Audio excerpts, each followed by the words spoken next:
اللہ اس بندے پر رحم کرے جس نے اپنی زبان کو بیکار باتوں سے محفوظ رکھا، اپنی آنکھوں کو حرام نظر سے بچایا، اپنے کانوں کو لہو و لعب کی باتیں سننے سے روکا، اور اپنے اوقات کو عبادات و طاعات سے معمور کیا، اور اپنے لمحات کو نیکیوں سے بھر دیا، اور خالص توبہ سے فوت شدہ چیزوں کا تدارک کر لیا، اس سے پہلے کہ اس کا وجود عدم میں بدل جائے، اس کی صحت بیماری میں تبدیل ہو جائے، اس کی ہڈیاں بوسیدہ ہو جائیں، اور اس کی زندگی موت میں بدل جائے، اس برزخ میں جس میں جانے والا اس وقت تک نہیں نکلے گا جب تک کہ آخری مخلوق پر موت نہ آ جائے۔ اس وقت زمین لرز جائے گی اور اپنے بوجھ باہر نکال دے گی، اور مخلوقات کو ان کے اعمال کا بدلہ دیا جائے گا اور ان کے کاموں کا بھرپور صلہ دیا جائے گا۔ خوش بخت ہے وہ شخص جس نے خیر کی بات کہی اور شاد کام ہوا، یا بری بات سے خاموش رہ کر سلامت رہا۔ اللہ تعالیٰ کا فرمان ہے، انسان منہ سے کوئی لفظ نکال نہیں پاتا مگر یہ کہ اس کے پاس نگہبان تیار ہے۔ اللہ تعالیٰ مجھے اور آپ لوگوں کو اپنی واضح کتاب اور سید المرسلین کے طریقے یعنی سیرت سے نفع پہنچائے۔ میں اپنی یہ بات کہہ رہا ہوں اور اللہ تعالیٰ سے مغفرت طلب کرتا ہوں اپنے لیے اور آپ سب کے لیے اور تمام مسلمانوں کے لیے۔ آپ اللہ سے مغفرت اور رحمت طلب کریں اور اس کی بارگاہ میں توبہ کریں، بے شک وہی توبہ قبول کرنے والا اور بخشنے والا ہے۔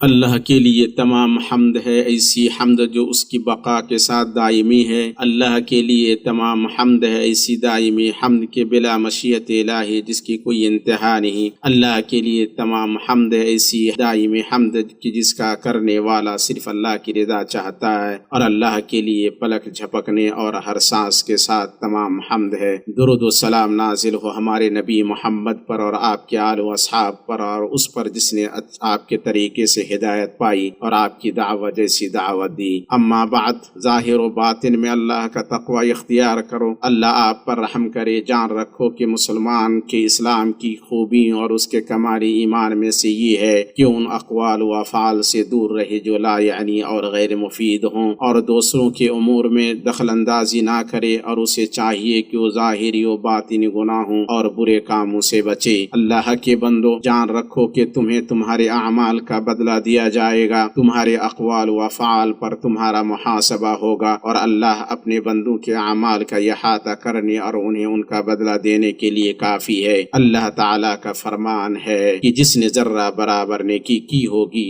وہ اسے دیکھ لے گا، اور جس نے ذرہ برابر برائی کی ہوگی وہ اسے بھی دیکھ لے گا۔ اور درود و سلام بھیجو بشارت دینے والے ڈرانے والے نبی پر جس کا حکم اللہ نے ہمیں اپنی روشن کتاب میں دیا ہے۔ اللہ کا فرمان ہے، اللہ اور اس کے فرشتے اس نبی پر درود بھیجتے ہیں، ایمان والو تم بھی ان پر درود بھیجو اور خوب سلام بھی بھیجتے رہا کرو۔ اے اللہ محمد پر ان کے تمام آل و اصحاب پر درود و سلام اور برکت نازل فرما۔ اے اللہ خلفاء راشدین سے راضی ہو جا۔ اے اللہ اسلام اور مسلمانوں کو غلبہ عطا فرما۔ اے اللہ ہمیں بہترین اخلاق اور اقوال و افعال کی ہدایت دے، تو ہی ان میں سب سے بہتر کی ہدایت دینے والا ہے، اور برے اخلاق اور اقوال و افعال کو ہم سے پھیر دے، تو ہی ان بری چیزوں کو ہم سے پھیرنے والا ہے، اور ہم سے برائی اور بے حیائی کو دور فرما۔ اے اللہ ہم تجھ سے یقین اور دنیا و آخرت میں دائمی عفو و عافیت کا سوال کرتے ہیں۔ اے اللہ فلسطین اور ہر جگہ کے کمزور مسلمانوں کو نجات دے۔ اے اللہ غاصب یہودیوں پر اپنی پکڑ کو سخت کر دے۔ اے اللہ ان پر یوسف علیہ السلام کے زمانے کے قحط کی طرح قحط سالی نازل کر دے۔ اے اللہ ان کی اجتماعیت کو توڑ دے اور ان کی صفوں کو منتشر کر دے، ان کی چال کو انہی کے اوپر پلٹ دے، اور تو